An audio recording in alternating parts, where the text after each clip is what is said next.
अर्को कुरा म तपाईलाई के पनि भन्न चाहन्छु भनेदेखि हुन्छ नि नेपाली जनताले भोट हालेर गणतन्त्रको स्थापना भएको किन भएन संसदले कुन संसद गणतन्त्र यो संविधान सभाले माफ राख्नु होला ऋषिजी तपाईलाई फेरि म एउटा चाहिँ सम्झौं पक्नुस् सुन्नुस् संविधान सभाले लोकतान्त्रिक गणतन्त्र हैन सुन्नुस् तपाईलाई चाहिँ सत्य कुरा थाहा पाउनु पर्छ तपाई पत्रकार मलाई थाहा छैन तपाईलाई संसदले गणतन्त्र घोषणा गरे हो कि तपाई त मान्नुहुन्छ मान्नु सुन्नु न कुन संसदले यही संविधान सभाले गलत संविधान गलत हैन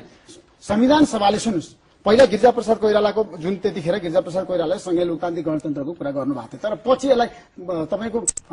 संस्थागत गर्नको लागि अगाडि बढाउनु हैन ऋषिजी तपाई यत्रो इन्टरभ्यु लिनको बसिराख्नु भएको छ भनेदेखि अलिकति सत्य कुरा घटनाहरूलाई पनि ठिक ढंगबाट बुझेर आउनुहोस्